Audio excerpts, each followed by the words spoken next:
ஜெயம் ரவி நடித்து வெளிவந்த படம் தான் காதலிக்க நேரமில்லை. படம் எப்படி இருக்குன்னு பார்க்கலாம். அந்த படத்தோட ஸ்டோரி என்னன்னா, நம்ம ஹீரோ வந்துட்டு ஒரு பொண்ண வந்துட்டு லவ் பண்றான். கல்யாணம் வர போயிருது. அப்புறமா அந்த பொண்ணு வந்துட்டு வேணான்னு சொல்லிட்டு போயிடுறா. இப்போ ஹீரோ வந்துட்டு லவ் ஃபெயிலியர் ஆயிடுறான். அதே மாரிக்கு ஹீரோயினுக்கு ஒரு ஸ்டோரி இருக்கு. ஹீரோயின் வந்து லவ் பண்ற அந்த பையன் வந்து வேற ஒரு பொண்ணு கூட வந்து தொடர்புல இருக்கிறத அவ பார்த்துடுறா.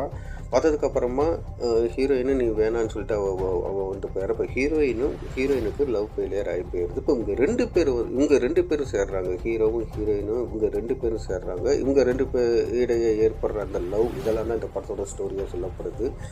இந்த படம் வந்துட்டு தமிழ் சினிமாவுக்கு வந்துட்டு ஒரு புதுமையான ஒரு கதைன்னே சொல்லலாம். ஏன்னா இந்த மணிக்கு ஒரு ஸ்டோரி வந்துட்டு இது வரைக்கும் நம்ம தமிழ் சினிமாவில் பார்த்துருக்க மாட்டோம். இந்த படத்தில் வந்து தேவையில்லாத பாடல்கள், தேவையில்லாத சண்டை காட்சிகள், தேவையில்லாத காமெடி அப்படி எதுவுமே இல்லை. படத்துக்கு எது தேவையோ அதை தான் வச்சுருக்காங்க. ஒரு நல்ல படம் தாங்க இந்த படம். நீங்கள் இந்த படத்தை பார்த்தீங்கன்னா படம் எப்படி இருக்குன்னு கமெண்ட் பண்ணுங்கள். நெக்ஸ்ட் வீடியோவில் சந்திக்கலாம். ஓகே.